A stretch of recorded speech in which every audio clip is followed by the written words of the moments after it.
Dear students, আসসালামু আলাইকুম। অনেক দিন পর তোমাদের সামনে আসা, আশা করি ভালো আছো। আজকে আমি তোমাদের সামনে হাজির হয়েছি ক্যাপিটাল ম্যানেজমেন্টের আরেক টপিক নিয়ে। যদি তোমরা আমাদের ভিডিওগুলি দেখে থাকো বা ক্লাসগুলো করে থাকো তাহলে জানবা যে আমি সাধারণত তোমাদের ফিনান্সিয়াল ম্যানেজমেন্ট কোর্সটি নিয়ে আলোচনা করছি। ফিনান্সিয়াল ম্যানেজমেন্ট কী এবং সেই কোর্সের আরও একটা চ্যাপ্টার নিয়ে বিগত দুটো ক্লাসে অনেক আলোচনা হয়েছে। আজ আমরা একদম নতুন একটা টপিক শুরু করব, সেটা হচ্ছে ক্যাপিটাল স্ট্রাকচার। আর প্রথমেই বলে রাখি, যদি তোমরা পড়ে থাকো, ক্লাস করে থাকো, তাহলে অবশ্যই বোর্ড কোশ্চেনগুলো সলভ করার চেষ্টা করবা এবং সেই সাথে থিওরিগুলো কিছুটা হলেও পড়বা। ফাইন্যান্সিয়াল ম্যানেজমেন্ট কোর্সের মধ্যে মিনিমাম 30% থিওরি কোশ্চেন আসে, তো সেজন্য কিছুটা হলে থিওরি জানতে হবে, পড়তে হবে। আর একদম থিওরি না পড়ে ফিনান্সের ম্যাথগুলো করে কিছুই বোঝা যায় না। যদি ফিনান্সের ম্যাথগুলো বুঝতে চাও, করতে চাও, প্রপারলি করতে চাও, তাহলে কিছুটা হলে থিওরি পড়তে হবে। কারণ ফাইন্যান্সে শুধু ম্যাথ জানলে হয় না, ডিসিশন মেকিংয়ের ব্যাপার থাকে। আর আজকে আমরা যে কাজটা করবো, মানে যে কোর্সটা, যে টপিকটা নিয়ে আলোচনা করব, সেটা হচ্ছে ক্যাপিটাল স্ট্রাকচার, যেখানে ডিসিশন মেকিংটা অনেক বড় একটা ফ্যাক্ট। ক্যাপিটাল স্ট্রাকচার হচ্ছে তোমাদের যারা অ্যাকাউন্টিং এবং ফিনান্সে আছো তাদের সম্ভবত 4th চ্যাপ্টার, এবং যারা মার্কেটিংয়ে আছে তাদের সম্ভবত 9th চ্যাপ্টার। আজকে আমি এই টপিকটা নিয়ে আলোচনা করে এটাই শেষ করার চেষ্টা করব। আর নেক্সটে তোমাদের কোন টপিক নিয়ে আলোচনা করলে ভালো হবে সেটা তোমরা আমাদেরকে ইনফর্ম করবা, এতে করে বোঝা যাবে অ্যাটলিস্ট তোমরা ক্লাসগুলো করছো কি না। ওকে, এখন আমি সরাসরি ক্যাপিটাল স্ট্রাকচার টপিক নিয়ে আলোচনাতে চলে যাব। ক্যাপিটাল স্ট্রাকচার কি? ক্যাপিটাল স্ট্রাকচার কি সেটা যদি বলতে যাই তাহলে সবার আগে বলতে হবে ক্যাপিটাল স্ট্রাকচার হচ্ছে একটা ফাইন্যান্সিয়াল ডিসিশন বা একটা ফার্মের ফাইন্যান্সিয়াল ডিসিশন নেওয়ার জন্য খুব বড় একটা পার্ট, একদম মেজর পার্ট বা মেজর অবজেক্ট বললেই হয় ক্যাপিটাল স্ট্রাকচার। আর ক্যাপিটাল স্ট্রাকচারটাকে যদি বলতে হয় যে কী জন্য দরকার, কেন দরকার, এটা দিয়ে কি হবে, অনেক ধরনের কোশ্চেন আসে। তবে ফাইন্যান্সের মধ্যে যেটা মূল কথা, মানে আমি বরাবরই যখন তোমাদেরকে ফাইন্যান্স পড়িয়েছি বা ফাইন্যান্সিয়াল ম্যানেজমেন্টের ক্লাসগুলো নিচ্ছি, বরাবর আমি একটা কথাই বলে আসি, ফাইন্যান্স হচ্ছে কি সব থেকে কম ইনভেস্ট করে সব থেকে বেশি আয় করার একটা পন্থা। ফাইন্যান্স পড়বই আমরা এই কারণে, যাতে আমি সব থেকে কম ঝুঁকি নিয়ে সব থেকে কম ইনভেস্ট করে সবার থেকে বেশি লাভ করতে পারি। এই কারণেই ফাইন্যান্স পড়া বা ফাইন্যান্সের ব্যবহার করা। আর ক্যাপিটাল স্ট্রাকচার আমাদের সেই ব্যবহারে বা সে কাজগুলো করার জন্য আমাদেরকে আরও সাহায্য করবে বা আমাদের সেই সিদ্ধান্তগুলোকে বাস্তবায়ন করার জন্য অনেক বেশি অনেক বেশি ইনফ্লুয়েন্স করবে আমাদের ডিসিশনগুলোকে। ওকে, ক্যাপিটাল স্ট্রাকচার কি যদি আমি সেটা নিয়ে তোমাদের সাথে কথা বলতে যাই, তাহলে সবার আগে বলতে হবে ক্যাপিটাল স্ট্রাকচারটা হচ্ছে একটা মিক্স। কিসের মিক্স? ডেপ্ট এবং ইকুইটির মিক্স। এটা হচ্ছে সহজে বলা। আর যদি তোমাদেরকে সুন্দর করে সংজ্ঞা আকারে বলতে যাই তাহলে কি বলতে হবে? ক্যাপিটাল স্ট্রাকচারটা হচ্ছে এই ধরনের লং টার্ম ফাইন্যান্সিংয়ের মিক্স বা লং টার্ম সোর্সের mix of such long term sources. For example equity shares, preference shares and debentures, return earning etcetera. তোমরা তো অবশ্যই পড়েছো, উচ্চ মাধ্যমিকে পড়েছো, অনার্সে এসে পড়ছো, তো তোমরা এই শব্দগুলোর সাথে খুব ভালোভাবে পরিচিত।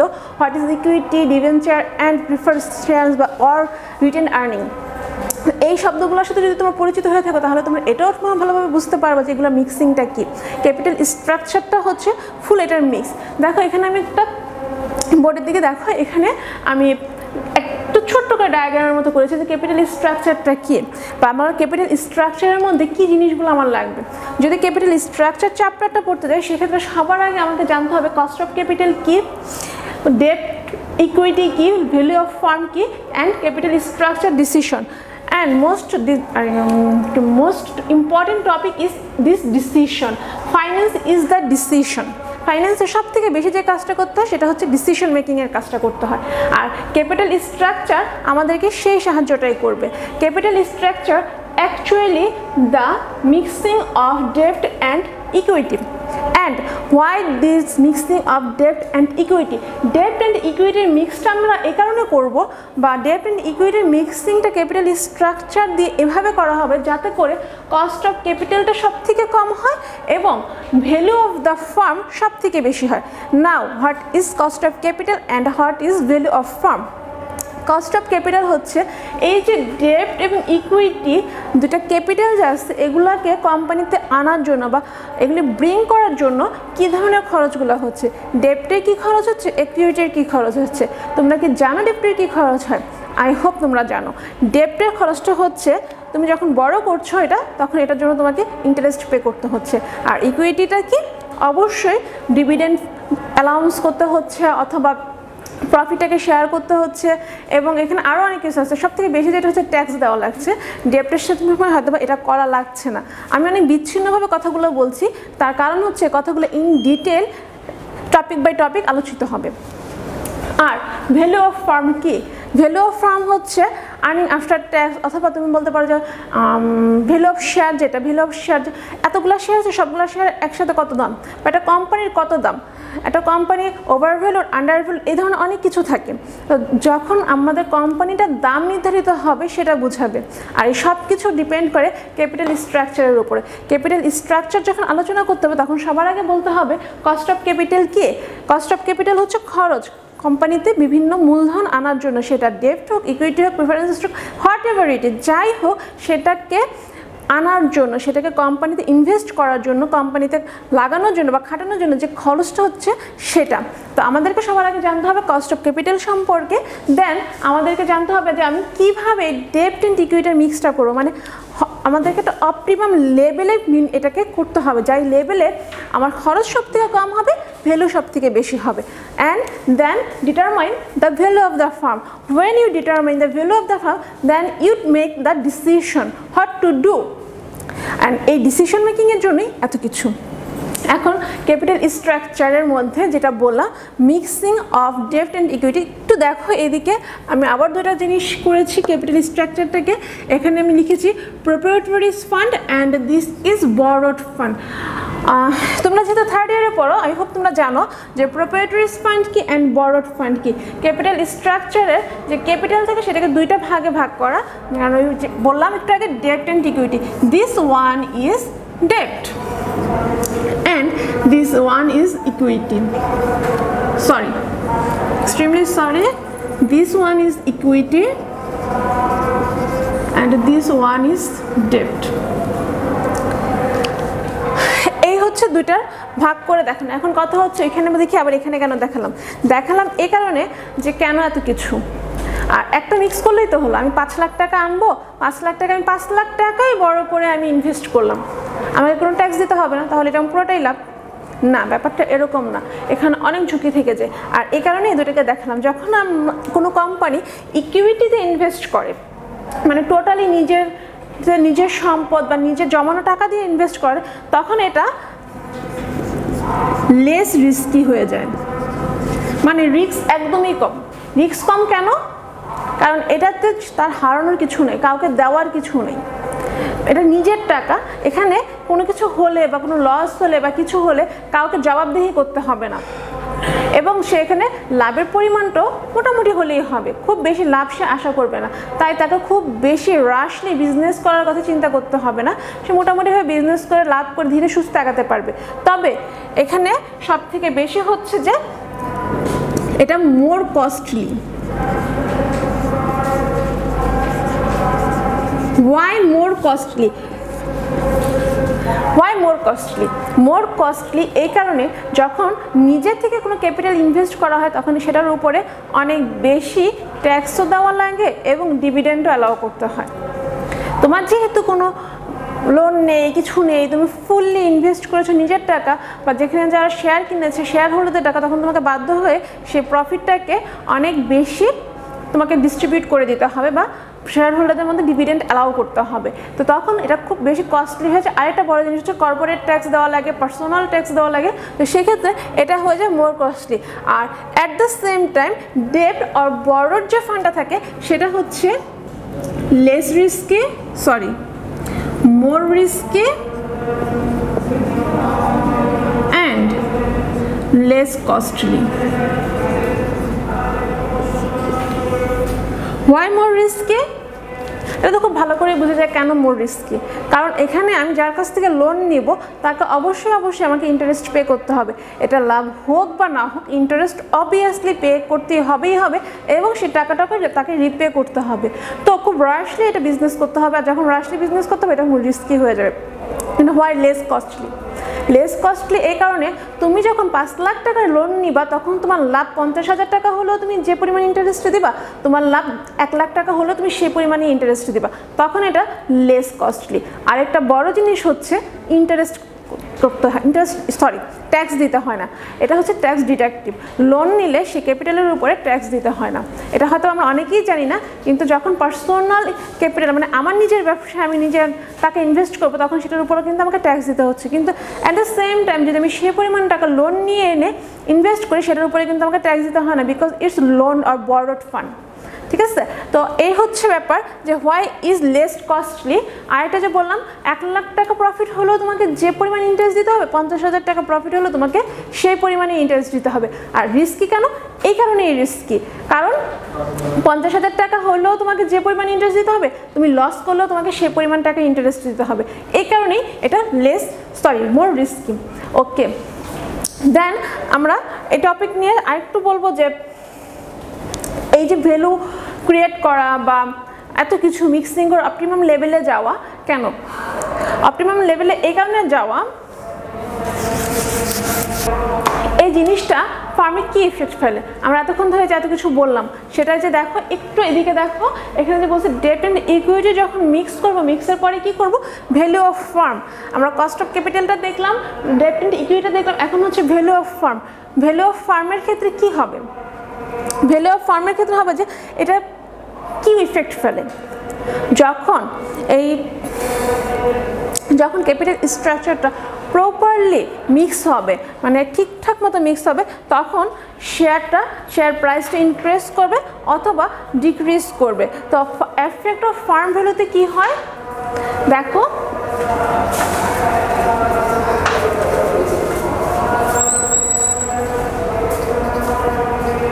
এফেক্ট অফ ফার্ম ভ্যালুটা হচ্ছে এরকম, যখন ক্যাপিটাল স্ট্রাকচারটা একদম পারফেক্টলি হবে, মানে অপটিমাম লেভেলে ডেট ইনভেস্ট হবে, অপটিমাম লেভেলে ইকুইটি ইনভেস্ট হবে, তখন শেয়ার প্রাইস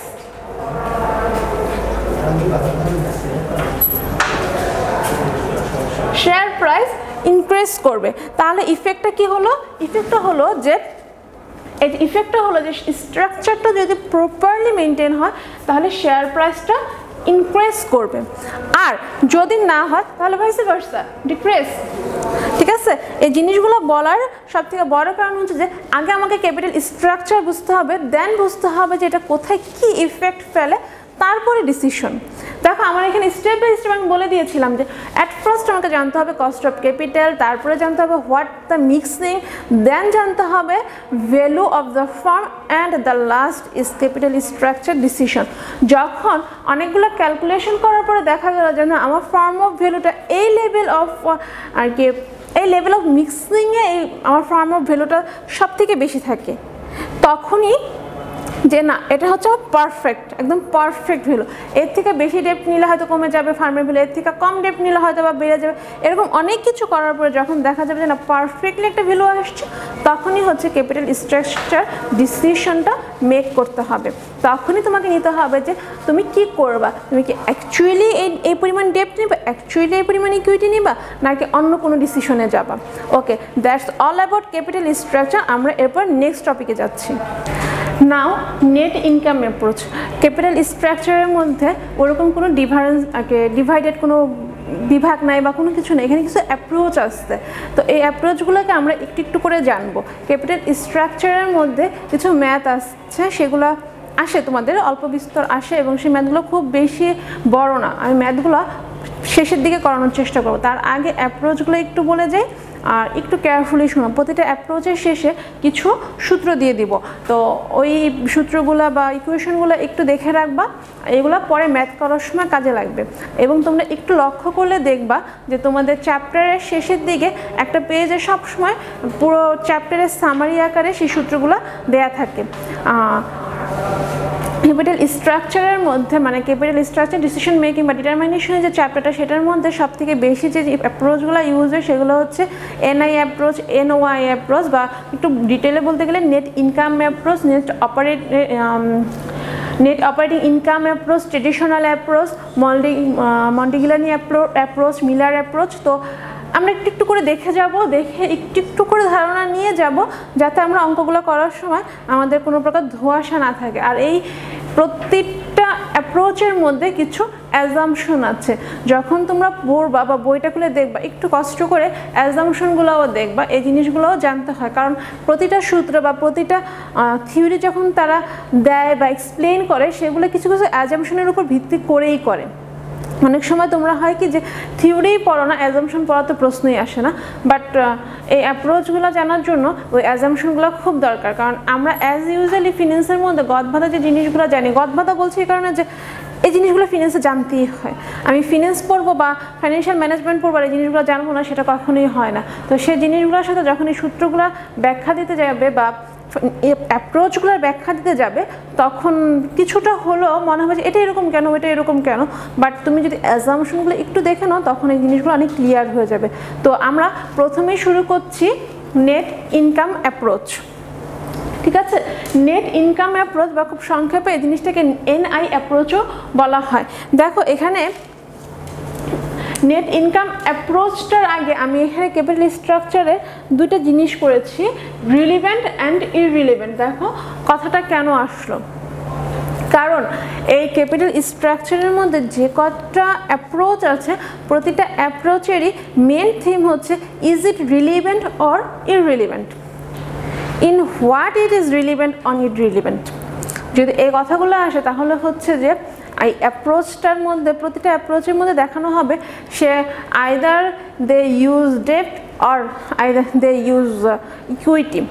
তো এইগুলোর যে মিক্সিংটা থাকবে বা কোনটা বেশি ব্যবহার করবে কোনটা কম ব্যবহার করবে সেই জিনিসগুলো প্রতিটা অ্যাপ্রোচ বলবে। আর প্রতিটা অ্যাপ্রোচের মধ্যেই এই কথাগুলো থাকবে রিলিভেন্ট এবং ইররিলেভেন্ট। প্রত্যেকটা অ্যাপ্রোচে প্রথমেই তোমাকে জানতে হবে is it relevant or irrelevant. তো আমরা যদি নেট ইনকাম অ্যাপ্রোচটা বলি তো সবার আগে নেট ইনকাম অ্যাপ্রোচের মধ্যে একদম ফার্স্ট ওয়ার্ডই হচ্ছে it's relevant two capital structure. এটা খুব ভালো করে মনে রাখো, it's relevant to capital structure. What does it mean? It's relevant. It's relevant means যে ডেপ্ট এবং ইকুইটির যে মিক্সটা হবে সেটা ফাইন্যান্সিয়াল ডিসিশন মেকিংয়ের ক্ষেত্রে প্রভাব ফেলবে। আবার বলছি, ইটস রিলিভেন্ট অথবা এনআই অ্যাপ্রোচ ইজ রিলিভেন্ট, তার মানে হচ্ছে যে ডেপ্ট এবং ইকুইটির যে মিক্সটা হবে সেটা কোম্পানির ভ্যালু, ফার্মের ভ্যালুর উপরে প্রভাব ফেলবে। মানে ফার্মের ভ্যালুটা বাড়বে না কমবে তার উপরে প্রভাব ফেলবে, তার মানে ফাইন্যান্সিয়াল ডিসিশনের উপরে প্রভাব ফেলবে। Okay, I hope I clear that what the effect of relevant. এখন দেখো যে কথাটা বললাম যে ডেপ্ট এবং ইকুইটির মিক্সিংটা ফাইন্যান্সিয়াল ডিসিশনের উপরে বা ফার্মের ভ্যালুর উপরে প্রভাব ফেলবে, এটা হচ্ছে রিলিভেন্টের ব্যাখ্যা। আর নেট ইনকাম অ্যাপ্রোচ কি বলে, মানে এই অ্যাপ্রোচে কি বলা হয়েছে, এই অ্যাপ্রোচে বলা হয়েছে যে যত বেশি ডেপ্ট ইউজ করা হবে অতই কস্ট অফ ক্যাপিটালটা কমে যাবে। তার মানে তোমাকে এখানে যদি বলা হয় যে ডেপ্ট যত বাড়বে কস্ট অফ ক্যাপিটাল তত কমবে। এই থিওরিতে কিছু অ্যাজাম্পশন আছে, তারা এই অ্যাজাম্পশনগুলোর উপরে ধরেই এই কথাটা বলে যে যত তোমার আর কি যত বেশি ডেপ্ট দিবে তত বেশি তাই তার কস্ট অফ ক্যাপিটালটা কমে যাবে।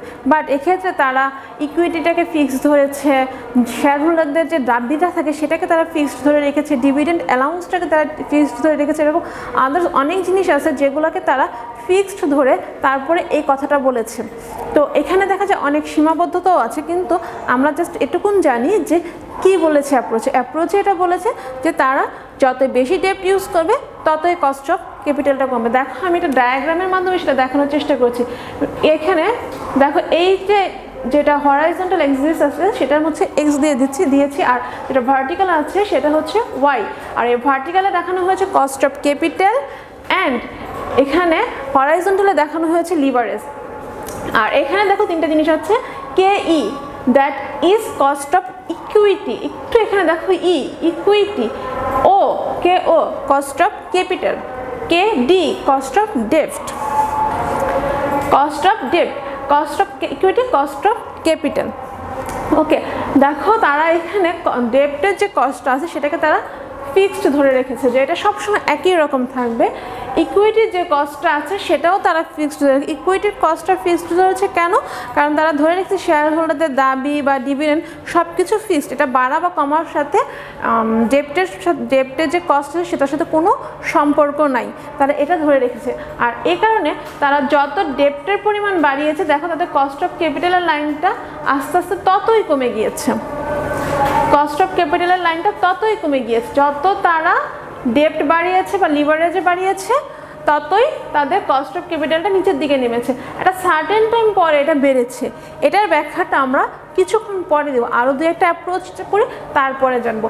আর এখানে দেখো আমি দুটো সূত্র দিয়ে দিয়েছি, ভি এস বি। এখানে ভি মানে হচ্ছে ভ্যালু অফ দ্য ফার্ম, এখানে ভি মানে হচ্ছে value of the firm and S মানে হচ্ছে share value of equity and B মানে হচ্ছে market value of ডেপ্ট।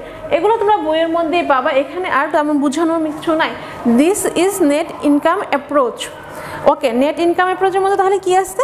It's relevant and in this approach they said that we use more ডেপ্ট because more ডেপ্ট is equal less cost of capital. Okay, that is net income approach. Now we know about net operating income approach.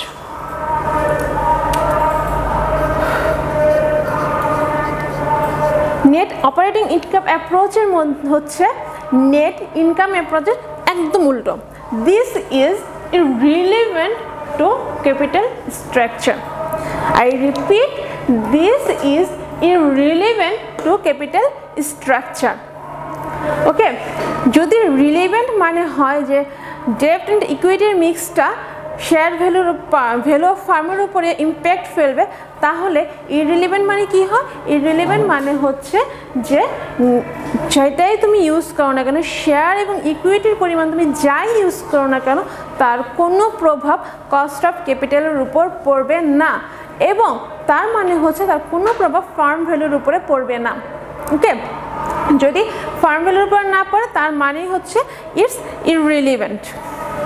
ওকে, দেখো এখানে একই রকম একটা ছবি দিয়ে দিয়েছি, but এখানে cost of equity আমি ডায়াগ্রামটা আবার বুঝাচ্ছি না, কারণ এটা আমি এর আগে এক্সপ্লেন করেছি। Leverage, cost of capital, X Y everything, K E K O K D সব কিছু বলেছি। দেখো এক্ষেত্রে তারা কে ডি যেটা কস্ট অফ ডেপ্ট সেটাকে তারা ফিক্সড ধরেছে, কস্ট অফ ইকুইটিকে ফিক্সড ধরেছে, কিন্তু তারা বলছে যে যত লিভারেজ বাড়বে অতই কস্ট অফ ক্যাপিটালটা বাড়বে, এটা কমবে না।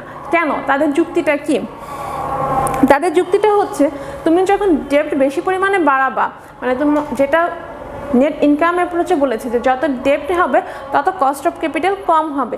কেন কম হবে? তাদের যুক্তিটা ছিল এরকম যে তখন তাদের খরচ কম হবে। কেন কম হবে? কারণ তুমি 10 লাখ টাকাতে 5 লাখ টাকা যদি তুমি লাভ করো, তখন তোমাকে যে ইন্টারেস্ট দিতে হবে 1 লাখ টাকা লাভ করলো সেই একই পরিমাণ ইন্টারেস্ট দিতে হবে।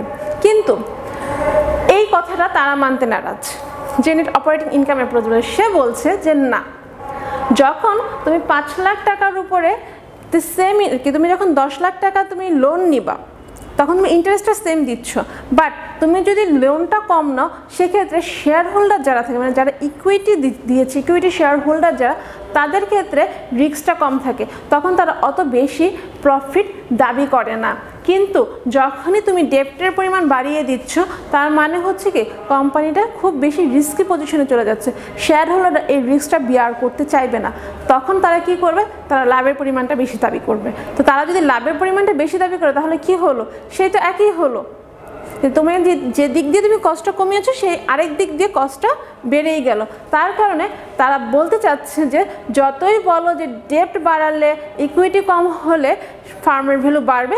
No, that's not, it's irrelevant to cost of capital. মানে ডেট অ্যান্ড ইকুইটির যে কোনো মিক্সিং করা হলেই হোক না কেন সেটা কস্ট অফ ক্যাপিটালের উপর কোনোভাবে প্রভাব ফেলে না। তার মানে হচ্ছে ফার্মের ভ্যালুর উপরে কোনোভাবেই কোনো প্রভাব ফেলছে না। That's all to this. Then we start traditional approach. Now we try to explain traditional approach. Traditional অ্যাপ্রোচটা কি? প্রথমে যে দুইটা অ্যাপ্রোচ বুঝিয়েছি তখন বললাম রিলিভেন্ট আর ইররিলেভেন্ট দুইটা কথা আছে। তো প্রতিটা অ্যাপ্রোচের প্রথমেই সে কথা আসবে ট্রেডিশনাল অ্যাপ্রোচটা কি। ট্রেডিশনাল অ্যাপ্রোচটা রিলিভেন্ট, বাট এটা হচ্ছে NI ও NOI এর মিক্স। মানে traditional approach is equal to NI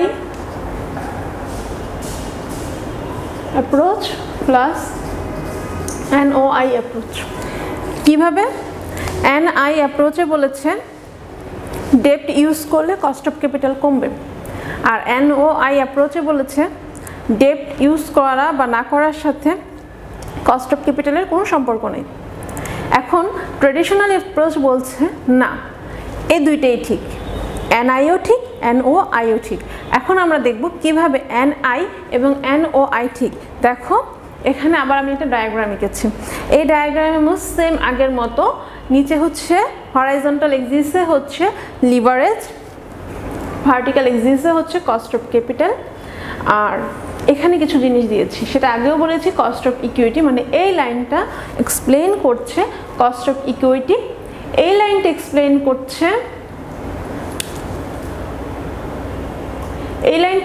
করছে কস্ট অফ ক্যাপিটাল, এই লাইনটা এক্সপ্লেন করছে কস্ট অফ ডেপ্ট। আর এখানে দেখো স্টেজ 1, স্টেজ 2 অ্যান্ড স্টেজ 3 তিনটা কথা লেখা আছে। এখানে এই যে এই দুইটা অ্যাপ্রোচ, মানে এই যে এই দুইটা স্টেজ, স্টেজ 1 এবং স্টেজ 2, এই দুইটাতে নেট ইনকাম অ্যাপ্রোচটা দেখানো হয়েছে। আর এখানে যেটা সেখানে হচ্ছে নেট অপারেটিং অ্যাপ্রোচ। কিভাবে? নেট ইনকাম অ্যাপ্রোচ আমরা কি বলেছিলাম? যত ডেপ্ট ইউজ করবে অত কস্ট অফ ক্যাপিটালটা বাড়বে,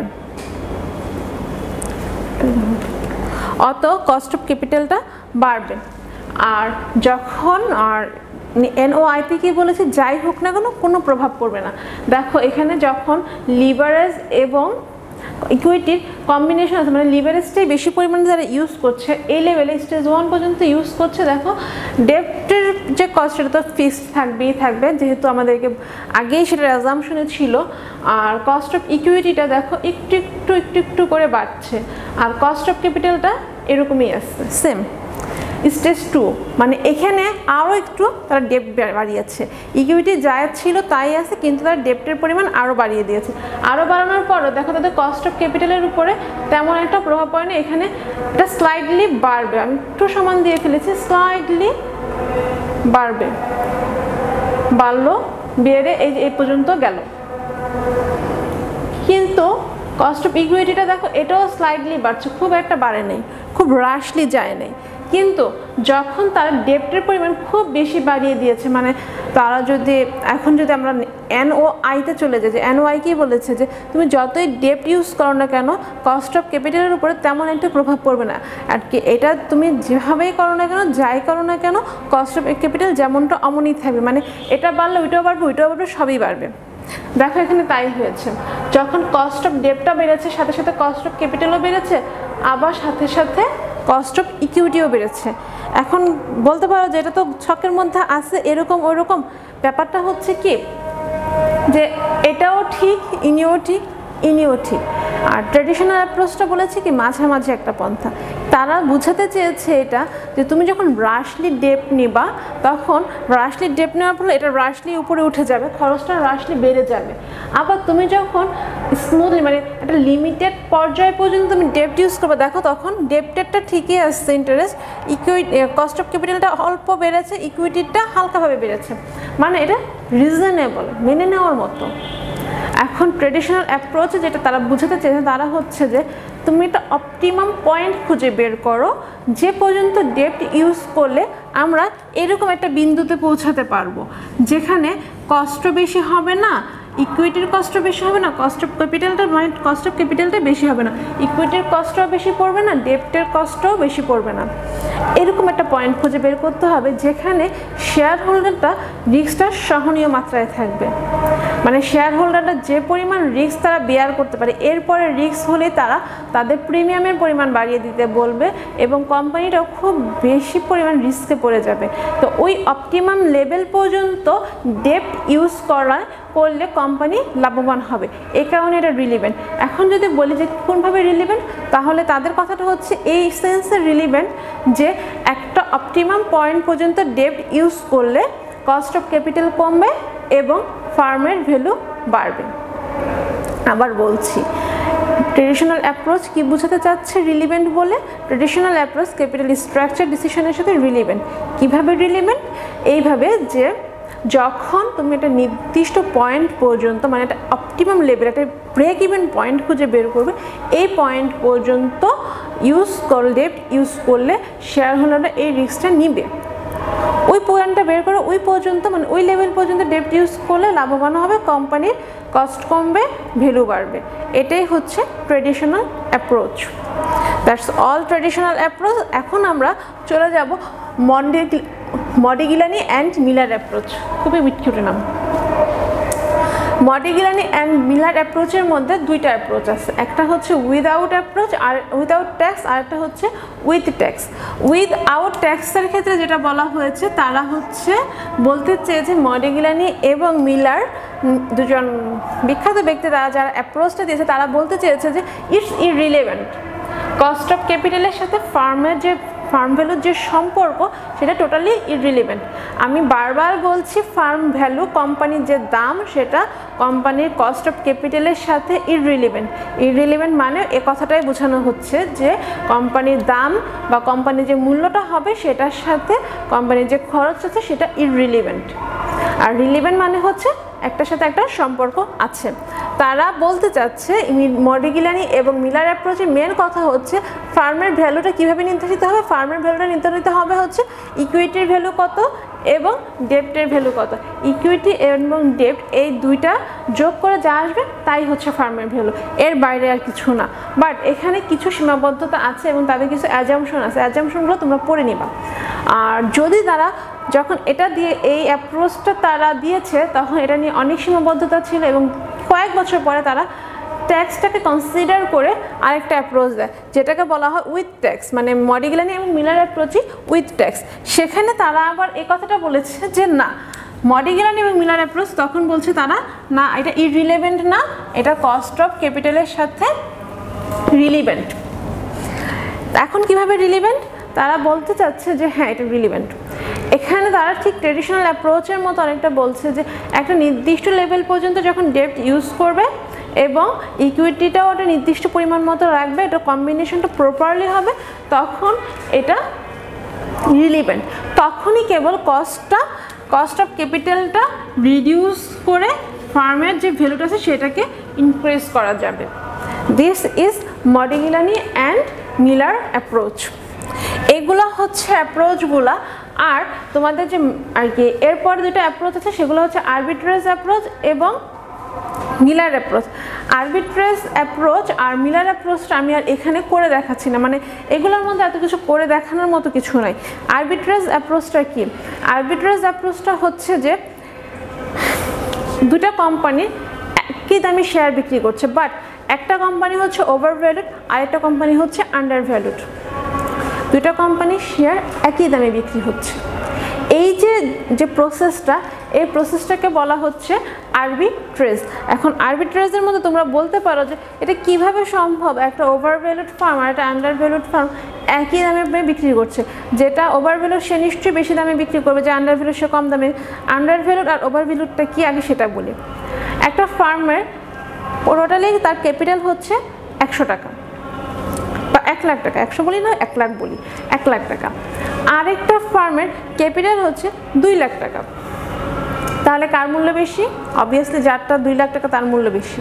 কিন্তু যারটা 2 লাখ টাকা তার ক্যাপিটাল টোটালি হচ্ছে বরড ফান্ড, সে পুরাটাই ঋণ করে নিয়েছে, লোন। তো যে লোন নিয়ে যার ফার্মের ভ্যালু হচ্ছে 2 লাখ টাকা, তারটা কি ওভার ভ্যালুড না? কারণ তারটা মোর রিস্কি। কিন্তু যার ফার্মের ভ্যালু 1 লাখ তারটা টোটালি ইকুইটি, তাহলে তারটা হচ্ছে আন্ডার ভ্যালুড। কিন্তু আন্ডার ভ্যালুড হলেও সে লেস রিস্কি। আর তুমি যখন ইনভেস্ট করতে যাবা তখন risk is a major factor, একদমই মেজর ফ্যাক্টর, এটাকে আর কি অন্য কোনোভাবেই বলা যাবে না। রিস্ক কনসিডার না করে কেউই শেয়ার কিনে না, কেউই ইনভেস্ট করে না। আর তুমি যখন ইনভেস্ট করতে যাবা তখন এই চিন্তাটা ম্যাক্সিমাম মানুষই করে অ্যাজ জেনারেল, যে যেটা লেস রিস্কি সেটাতে যাব এবং যেটা প্রফিট কনস্ট্যান্ট। সবসময় মানুষ চিন্তা করে, এজ এ হিউম্যান আমরা সিকিউরিটি চিন্তা করি। আর ফিনান্সের ক্ষেত্রে ফিনান্স পড়াটাই হচ্ছে এই কারণে less risk, less investment but more profit.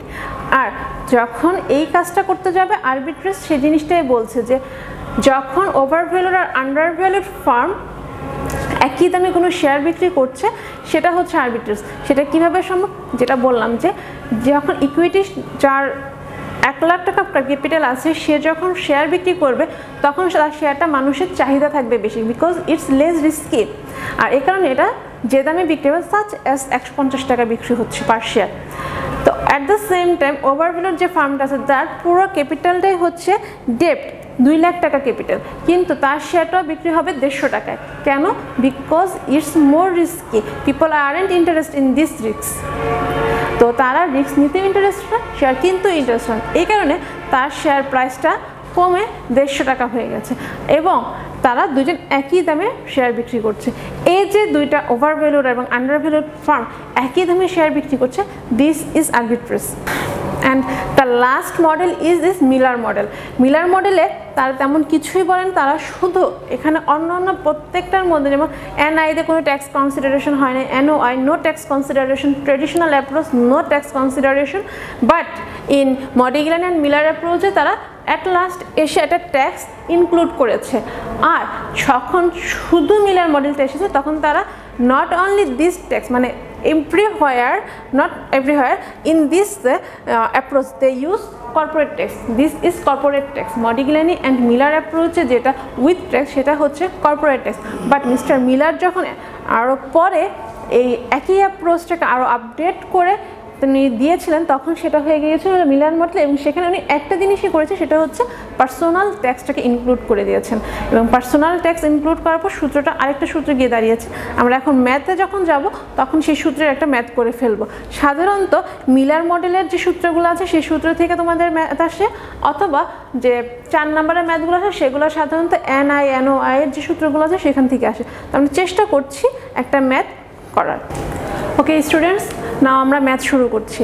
আমি প্রথমেই বলেছিলাম ক্যাপিটাল স্ট্রাকচার থিওরিগুলো মোস্ট ইম্পর্ট্যান্ট এবং ম্যাথগুলো ইম্পর্ট্যান্ট আসে। আমি প্রথম যে ম্যাথটা করাচ্ছি এটা হচ্ছে তোমাদের 4 নম্বরে যে ম্যাথ আসে পার্ট বিতে, সেই ম্যাথগুলো থেকে একটা ম্যাথ করাচ্ছি এবং বরাবরই বলে আসছি, আবারও বলছি, ম্যাথগুলো সাধারণত বোর্ড কোশ্চেন হয়ে থাকে। তোমরা যদি তোমাদের আর কি যে বইগুলো থাকে বা তোমাদের যে সিলেবাসগুলো আছে সেখান থেকে একটু খুঁজো তাহলেই পেয়ে যাবে এই ম্যাথগুলো। আমি একটু বলে দিচ্ছি কোশ্চেনটা। এখানে এটা হচ্ছে ফার্ম ভ্যালু বের করার যে কোশ্চেন আর কি, প্রথম দিকে যে নেট ইনকাম এবং নেট অপারেটিং ইনকাম অ্যাপ্রোচ করিয়েছে সেখান থেকে। দেখো এখানে অঙ্কে কি বলেছে, তারা কি বোঝাতে চেয়েছে সেটা দেখো। A company expected earnings before interest and tax, মানে ইবিআইটি, একটা কোম্পানির ইবিআইটি ইজ 50,000, মানে ইবিআইটি হচ্ছে 50,000 টাকা।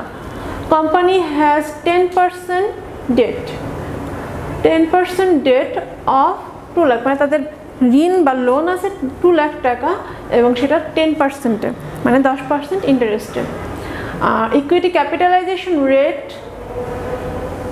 12.50। আমি একটু শর্টকাটে বলে যাচ্ছি কারণ এতগুলো বলার কিছু নেই, আমাদের মেন পয়েন্টগুলো ফোকাস করতে হবে। বরাবর বলে আসছি, আবারও বলছি, যখন ম্যাথ কোশ্চেন আসবে আমাকে ম্যাথের কোশ্চেনের ইনফরমেশন দেখতে হবে, ইনফরমেশনের উপর ভিত্তি করে অঙ্ক করতে হবে। তো আমরা যদি ইনফরমেশনগুলো খুঁজি তাহলে অ্যাট ফার্স্ট হচ্ছে এই যে EBIT 50,000, company has debt 2 lakh টাকা at 10% interest, equity capitalisation rate that is K E is 12.5%। আরেকটা জিনিস কি আছে, number of common share, number মানে কমন শেয়ার স্টক, কমন স্টকের নাম্বার কত, 2000। এই হচ্ছে আমাদের ইনফরমেশন। আর আমাদেরকে কি বের করতে বলেছে, বলেছে ফার্মের ভ্যালু বের করতে বলেছে, ওভারঅল কস্ট অফ ক্যাপিটাল বের করতে বলেছে, মার্কেট ভ্যালু পার শেয়ার বের করতে বলেছে, আর্নিং পার শেয়ার বের করতে বলেছে। ওকে, আমরা যখন নেট ইনকাম অ্যাপ্রোচ করেছিলাম তখন তোমাদেরকে কিছু সূত্র দেখিয়ে দিয়েছি, নিচের দিকে লিখে দিয়েছিলাম, আবার অপারেটিং অ্যাপ্রোচের সময় কিছু দেখিয়েছি, দেখো সেই সূত্রগুলাই আসে। আর যদি তোমাদের কনফিউশন হয় যে চ্যাপ্টারটা পড়াচ্ছে মানে ক্যাপিটাল স্ট্রাকচার, প্রত্যেকটা বই যে প্রকাশনীর বই তোমরা পড়ো না কেন দেখবা যে চ্যাপ্টারের শেষের দিকে একটা পেজে খুব সুন্দর করে সবগুলো সূত্র একসাথে করে দেওয়া আছে। এগুলো প্রথম দিকেই বললে আসা হয়েছে, বোঝানো হয়েছে। এখন দেখো আমাকে বলেছে কি বের করতে, ভ্যালু অফ ফার্ম। তো যদি আমাদের সূত্রগুলো জানা থাকে, value of farm, value of ফার্মের কীভাবে বের করে, ভ্যালু অফ ফার্মের একদম প্রথম যে সূত্রটা আমরা জেনেছি সেটা হচ্ছে value of firm equal to S plus B. S হচ্ছে ইকুইটি শেয়ার ভ্যালু, যে ইকুইটি শেয়ার আছে সেটার ভ্যালু, আর বি হচ্ছে যে ডেপ্ট আছে সেটার ভ্যালু। কিন্তু আমাদের এখানে ইকুইটি শেয়ার ভ্যালু, ডেপ্ট ভ্যালু এরকমভাবে আর কি বলা নাই। আমাদের আছে কি ইবিআইটি, ইবিআইটি আছে ইন্টারেস্ট রেট, তারপরে আছে হচ্ছে আমাদের ডেট কত, তারপর ক্যাপিটালাইজেশন রেট। তো ওইগুলো যদি আমরা কনসিডার করি, কনসিডার করার পর আমাদের এই সূত্রটা হয়। এই সূত্রটা সরাসরি বইয়ে অনেক সময় দেওয়া থাকে না, সাধারণত এই সূত্রটা দেওয়া থাকে এইভাবে, K E equal to EBIT minus interest divided by V plus B, মানে এই বিটা এখানে থাকে।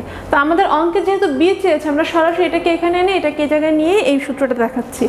আর দেখো একটু আগে যখন অঙ্ক পড়লাম সেখানে ইবিআইটি দেওয়া ছিল 50,000, ইন্টারেস্ট দেওয়া ছিল 10%, কে ই দেওয়া ছিল 12.5%, আর বি দ্যাট মিনস ডেট দেওয়া ছিল সম্ভবত 2 লাখ। দেখো এখানে এই মানগুলা বসাই, ইবিআইটি 50%, কে ই দেওয়া আছে, তারপরে বি মানে ডেটের মান দেওয়া আছে, আর এখানে যে 20% এটা কোত্থেকে আসলো, এটা হচ্ছে এই যে 22 লাখ, মানে ডেট যে 2 লাখ টাকা আছে সেটাকে যদি 10% করা হয় তাহলে বের হয়ে যায় 20,000।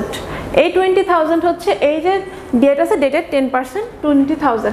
ক্যালকুলেশন করার পরে, আমি ডিটেল ক্যালকুলেশন দেখাচ্ছি না, ক্যালকুলেশন করার পরে এটা আসে। তোমরা এটা ক্যালকুলেট করে দেখবে, আমি মোর কনফিডেন্টলি বলতে পারছি না যে এটা শিওর, আমি বই থেকে তুলে দিয়েছি, তোমরা ক্যালকুলেট করে দেখবে। ওকে, তারপরে দেখো 2 নম্বরে কি বলেছে, ওভারঅল কস্ট অফ ক্যাপিটাল। এই ওভারঅল কস্ট অফ ক্যাপিটালের সূত্রটা কি, এই সূত্রটা সরাসরি দেওয়া থাকে। আর যদি দেওয়া নাও থাকে সেই ক্ষেত্রে এরকমই হবে, ভিটা এখানে থাকবে, এটা এখানে থাকবে। তো আমাদের যা চেয়েছে মানে ইনফরমেশনের ভিত্তিতে আমরা এরকম করে নিয়েছি। দেখো এখানে সূত্রটা কি হয়, যেহেতু কস্ট অফ ক্যাপিটালের সূত্র কি, কস্ট অফ ক্যাপিটালের সূত্র হচ্ছে EBIT divided by firm value into 100। Firm value তো আমাদের অঙ্কের মধ্যে ফার্ম ভ্যালু দেওয়া নেই, কিন্তু আমরা প্রথমে ফার্ম ভ্যালুটা বের করে ফেলেছি। দেখো আমাদের একদম প্রথমে ফার্ম ভ্যালুটা বের করতে বলেছি, সেটা আমরা বের করেছি কত, 4,40,000 টাকা। সেইটাই আমরা এখানে এটার মান বসাবো, এটার মান বসালেই অঙ্ক বের হয়ে যাবে। ইবিআইটি আমাদের অঙ্কেই দেওয়া আছে 50,000।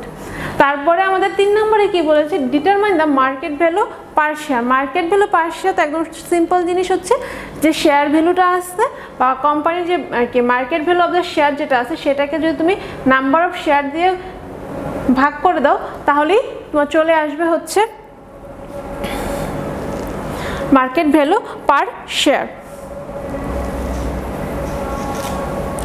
আমাদের এই মার্কেট ভ্যালু অফ শেয়ার সেটা আমরা কিভাবে বের করব, এই যে একটু আগে যে সূত্রটা দেখালাম যে ফার্ম ভ্যালু সমান সমান market value of share plus debt. আমাদের ফার্ম ভ্যালু কত, 4,40,000।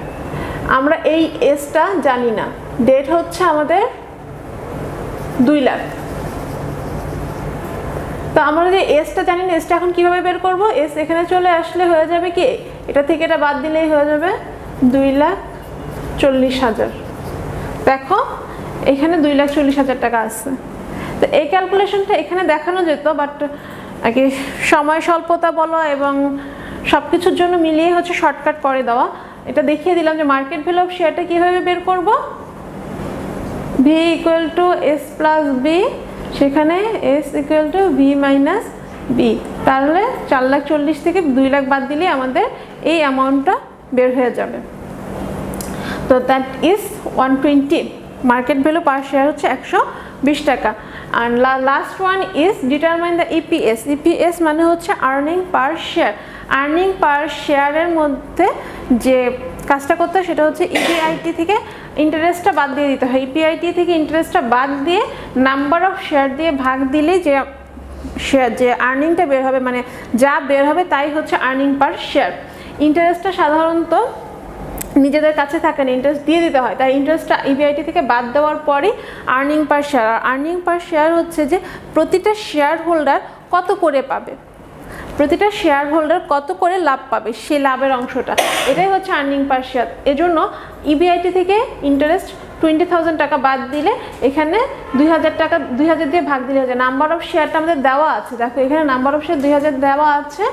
আর এই যে ইন্টারেস্ট 20,000 টাকা, সেটা আমরা এই যে এখানে দেখো ক্যালকুলেট করে বের করে দিয়েছিলাম যে ডেট যে 2 লাখ টাকা আছে, ডেটের উপরে 10% করলে 20,000 টাকা, সেটা হচ্ছে ডেট ইন্টারেস্ট 20,000 টাকা। 50 থেকে 20 বাদ দিলে আর এটা দিয়ে ডিভাইড করলে হয়ে যায় আর্নিং পার শেয়ার হচ্ছে 15 টাকা। তার মানে হচ্ছে প্রত্যেকটা শেয়ারের ভ্যালু হচ্ছে 120 টাকা, আর যে 120 টাকাটা শেয়ার হোল্ড করে সে প্রতি শেয়ারে 15 টাকা করে লাভ পায়। That's all about this math. এখন একটু এদিকে খেয়াল করো, আমরা এরপরে আরেকটা ম্যাথ করব, পার্ট সি এর ম্যাথ। এটাও বোর্ড কোশ্চেন, এটা হচ্ছে পার্ট সি এর ম্যাথ। পার্ট সি এর এই ম্যাথটা এখন আমরা দেখব, এটাও একটা বোর্ড কোশ্চেন। একটু কেয়ারফুলি এখানে খেয়াল করো। আমি এই পাশটা মুছে দিচ্ছি, ক্লিন লাগবে দেখতে। ওকে, এদিকটা এখানে হচ্ছে ফুল কোশ্চেনটা, আর এটা হচ্ছে অ্যান্সার। তো কোশ্চেনটা আমরা প্রথমে পড়ি। কোশ্চেনে কি বলা হয়েছে? কোশ্চেনে যেটা বলা হয়েছে সেটা হচ্ছে যে following information given to you. এখানে তোমার জন্য কিছু ইনফরমেশন দিয়ে দিয়েছে, এখানে কিছু কোশ্চেন দিয়ে দিয়েছে, এগুলো তোমাকে বের করতে পারবে। এখানে রিকোয়ার্ড কথাটা লিখে নেই। আচ্ছা, আমরা কোশ্চেনটা পড়ি। ইবিআইটি বলে দিয়েছে এখানে দুইটা ফার্ম, একটা হচ্ছে ফার্ম ইউ, একটা হচ্ছে ফার্ম ভি। আর দুইটা ফার্মের মধ্যে বিশেষত্ব হচ্ছে একটা হচ্ছে আনলিভার্ড ফার্ম, একটা হচ্ছে levered firm. What is unlevered firm? যেটার মধ্যে কোনো ডেট নাই সেটা হচ্ছে আনলিভার্ড ফার্ম। আমি আবার বলছি, যেটার মধ্যে কোনো ডেট নাই, মানে কোনো লোন নাই, পুরোপুরি নিজের ক্যাপিটালে করা, সেটা হচ্ছে unlevered firm. That is firm U. দেখো ওদের কোনো ডেট নাই, দুটারই ইবিআইটি সমান। ও হচ্ছে 7,50,000 টাকা লোন নিয়ে ব্যবসা করছে, ওর কোনো লোন নেই। ওর কস্ট অফ ক্যাপিটাল হচ্ছে 15%, কস্ট অফ ইকুইটি হচ্ছে 15%। এর তো ইকুইটি নাই, তাই এর কোনো কস্ট অফ ইকুইটি নাই। এর কর্পোরেট ট্যাক্স একই, পার্সোনাল ট্যাক্স রেটও একই।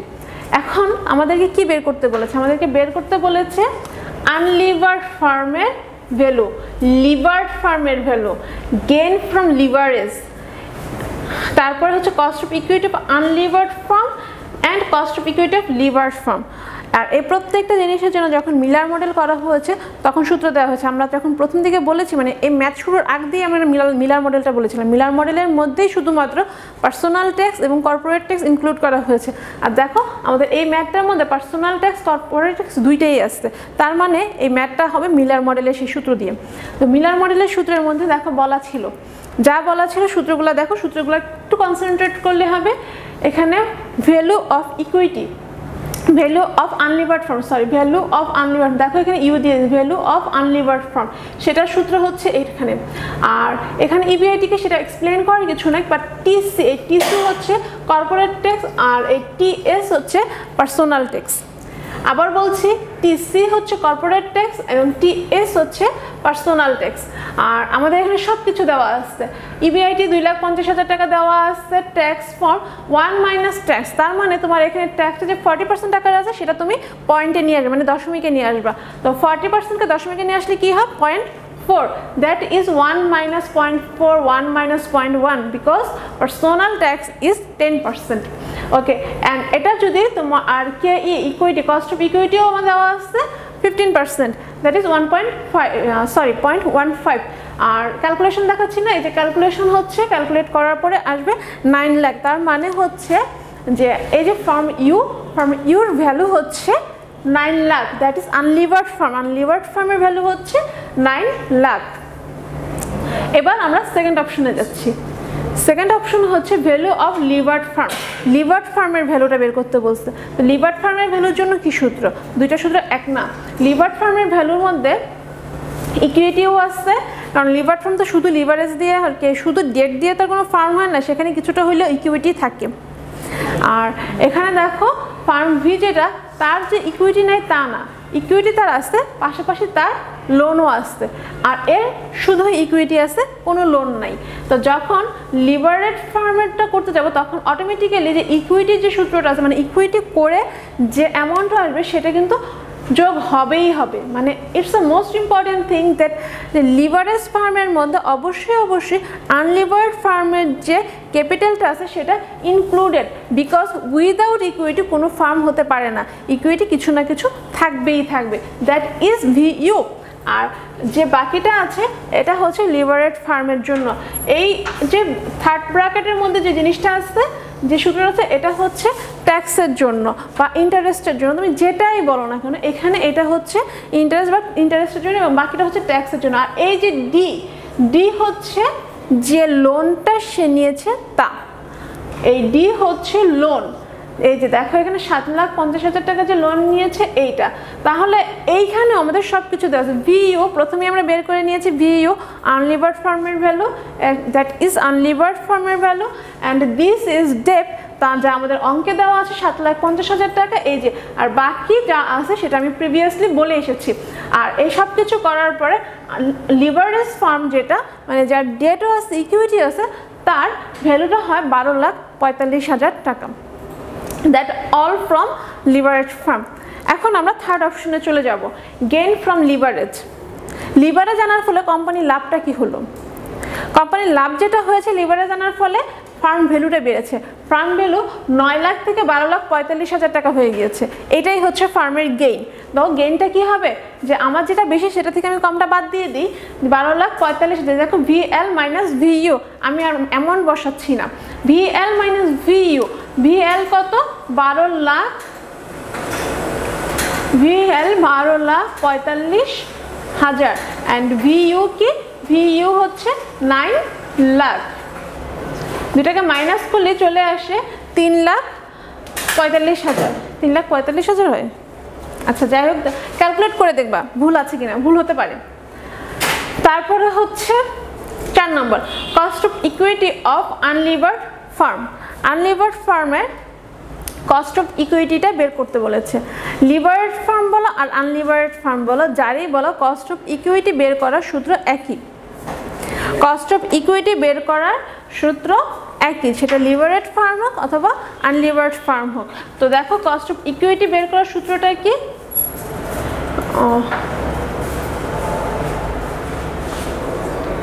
কস্ট অফ ইকুইটি বের করার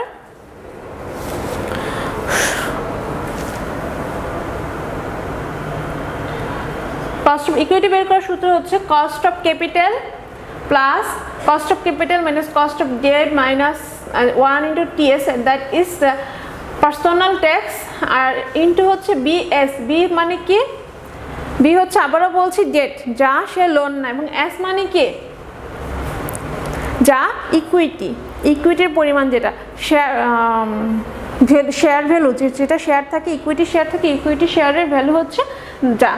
আচ্ছা, যদি আমাদের এটা হয় কস্ট অফ ক্যাপিটাল, এটা হয় কস্ট অফ ডেট, আমাদের কি কোনো কস্ট অফ ডেট আছে যেটা আমাদের আনলিভার্ড ফার্ম?